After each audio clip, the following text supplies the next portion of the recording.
Міне көктемдің тақырыбын қайта қозғайтын болсақ, біз таулы өңірде болғандықтан жер әлі аударыла қойған жоқ, әлі егін егіле қойған жоқ. Таң атады арайлап, кеш батады мұнарлап дегендей, міне кешіміз батып бара жатыр. Осы кеште сәуірдің 7-сі болғандықтан сәуір айы жайлы Мұқағалидың тағы бір өлеңін оқып берейін. Сабылып келді міне сәуір айы қазақтың тәуір айы. Жылайды да тұрады жылаңқы бұлт, бара жатыр не болып ауа райы. Ақ нөсер өткіншісі бәрі дайын, сабылтып келген мына сәуір айын, құтты көріп дихандар құптағанмен, малшылар салып отыр сары уайым. Жылап тұр жылаңқы бұлт, сабылып тұр, сағынып тұр күн нұрын жабығып қыр. Бірде жауып, бірде қарға айналып, сәуір айы малшыға қағынып тұр.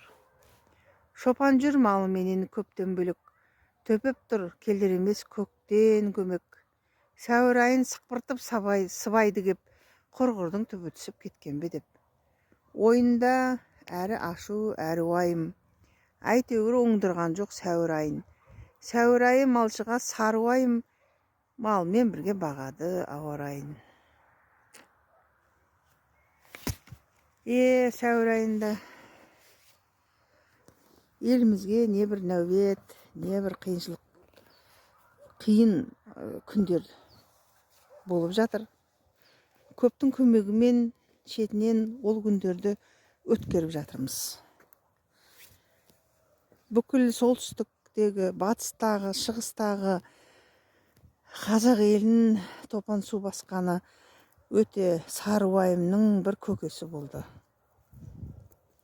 Жүрегім жылайды деп Мұқағали айтқандай, шаруаға сол қазақтың өңіріндегі топан су, біреу қызыл су дейді, біреу топан су дейді, су басып жатқан елге айтарым,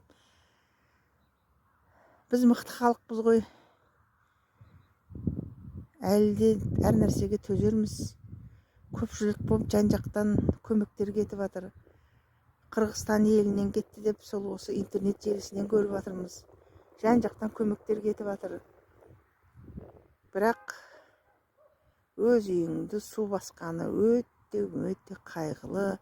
Өзімнің үйімді су басқандай, сондай бір беймаза жағдайда болдым. Мықты болайық, қазақ елі. Бәріміз біргеміз деп президентіміз айтушы еді. Сол айтқандай біргеміз, жүрегіміз сіздермен бірге.